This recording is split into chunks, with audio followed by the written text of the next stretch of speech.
Hi, my name is Greg Jasmine. This is for STI, excuse me, that.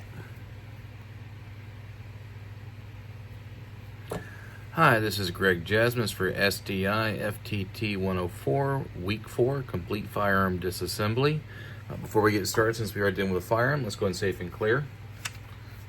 Confirm there's no magazine. Cycle it 3 times. Lock the slide of the rear. Visually and physically inspect it. Visually and physically inspect it. We're all cleared. So first things first, let's go and do field strip takedown, get to that level. For a comprehensive understanding for that, look at an earlier video. Links may be below. So we have our barrel removed, we have our guide rod removed, so we have 2 pieces there. We're going to set them off to the side. Alright, that's field stripped. So let's talk about what tools you need. For one, you need a correct size punch. And to be fair, this is pretty much the only tool you really need unless you're going to be removing the sights or the red dot. We are united, there's no cost for that. Anytime you remove the red dot, you have to re-zero it. We're not doing that for this process, so that's as far as we're going for that. For the frame, like I said, it literally just needs you have 2 pins here that need to be removed. And then the magazine spring and its catch is a little tricky. So I brought a couple extra tools here. One is a little J-hook tool. Well, it's actually more of an L-hook tool. As well as 2 sets of needle nose pliers, and I may not need them at all, just sometimes you do. So I'm also not removing the TRL7 light. Again, there's no need for this. The video's gonna be long enough. Let's just get straight to it. All right, first things first, the slide assembly. There's a little black, and I don't know if you can see here in the video, capping right here, right below the striker. You press down on that. Then with a good firm hand, you keep constant pressure. You slide off your base plate, put that to the side of the parts. You're done with your tool for now. You remove the striker assembly. Glock does consider this a 1-piece assembly, so we are not going to remove the retaining caps and the plastic striker assembly catch. If you were going to coat this or put it in an ultrasonic cleaner, then you would actually remove all these parts and take it apart. But per Glock, this is a single assembly. They really don't want to take it down any further, so I'm not going to. That goes in a parts tray. Next, we remove the extractor assembly, which has 3 parts to it. You have the extractor rod, the extractor spring, and the extractor plunger. The plunger is a plastic bit that holds off to the back of your backer, your slide stop backer. That can be disassembled or reassembled depending on the needs. Again, in this case, not so much. That has relieved tension against the extractor, so we're going to go ahead and pull it on out. And as you do so, your striker safety and spring is going to also fall out, so we're going to pull that out here. And there is our extractor. The slide is now completely disassembled. So let's go to the frame. Glock is a little extra in the fact that pins come out reverse. Typically pins go from left to right. Glocks go right to left, and it's even more critical to do that in your Gen 4s and lower. First things first, we're going to do the block safety pin. Just press it in. You should not require any tools. You may have to wiggle the slide stop in order to get it to release, but it will come out.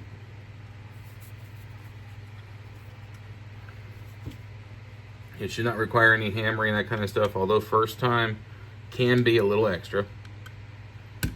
There we go.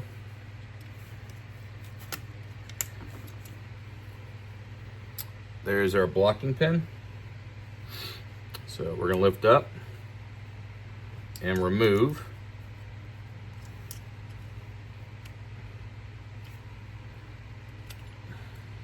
So it's assembly and retention piece.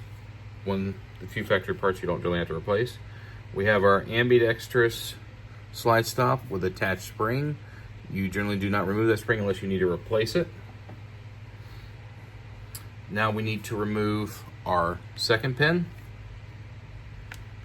That comes out a lot easier. That's meant to come out a little further because you can replace the grip modules. Just make sure if you do replace the grip modules, use the extended pin.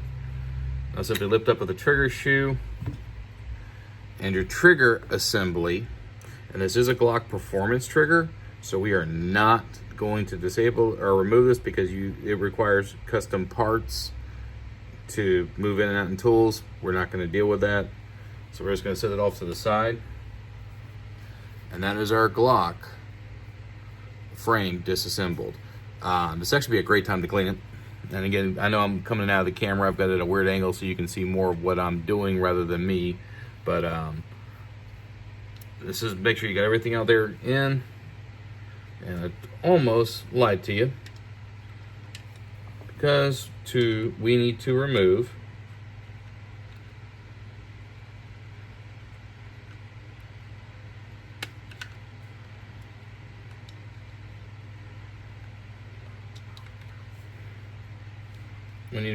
the slide, or excuse me, the magazine release here, which is ambidextrous. And it's a little hard to see it, and you have a little spring in here. Let's see if you can get to where you can see it. And that just needs to capture out, and I'll show you the piece here in a second. So I get a little better light where I can see what I'm doing.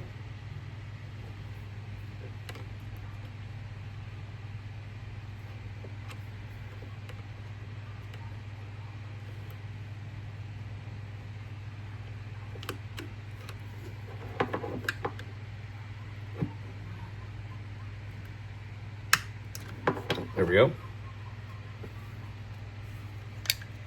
And then simply just pushes through. Just be careful because you will get caught up on the spring. For the record, this is my least favorite thing to do on these pistols, by the way. I absolutely hate these.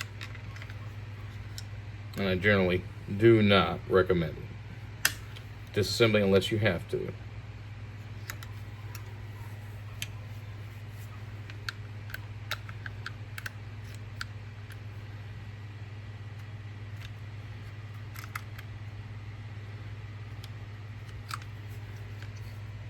Alright, so mine's being a little extra. You can see that we've removed the piece. This is adjustable. We're going to go and just reinstall it.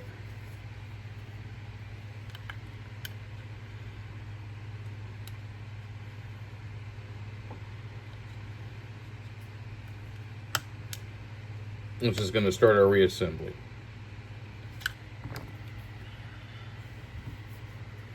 This is why I like the needle nose pliers, guys.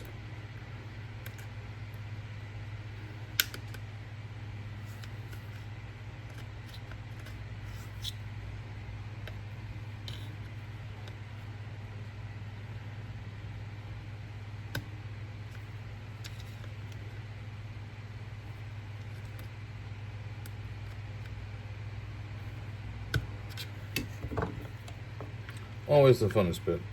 On my armor's course, this is the one part that gave me the biggest pain.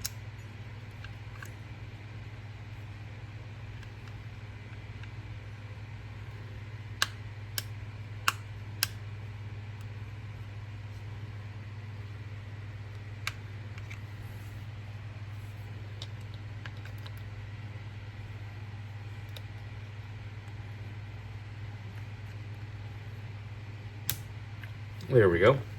So we're reattached. We're going to put back in our shoe and assembly. Slide in the trigger first. Get it clear out of the way. Then carefully, while you're holding tension, guys, you do have to hold tension there. Slide back in your part. We can now put back in the grip retention, fire control grip retention pin, and it should just slide right on in. Might require a little bit of a force. Again, when it goes from right to left, not left to right. There's no indentations there, guys. So just remember, one end is your in, the other, more of your out.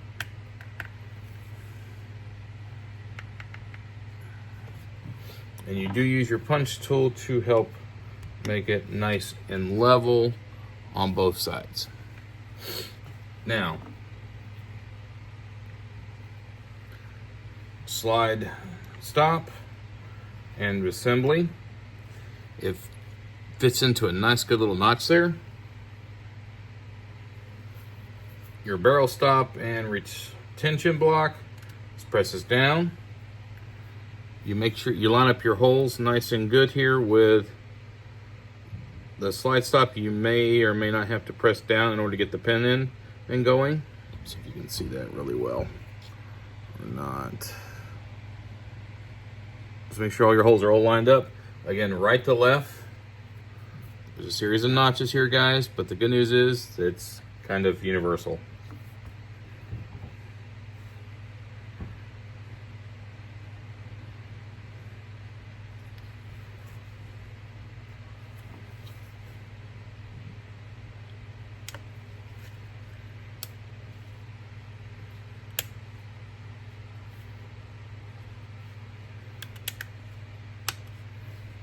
And there you go. That pin went nice, and again, nice, good and flush. You'll feel it lock and click.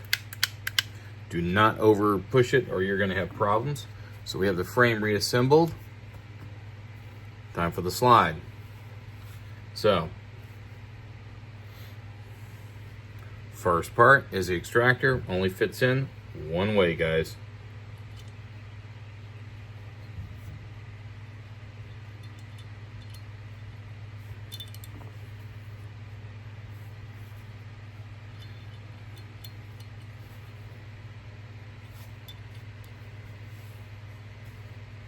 Extractor's in.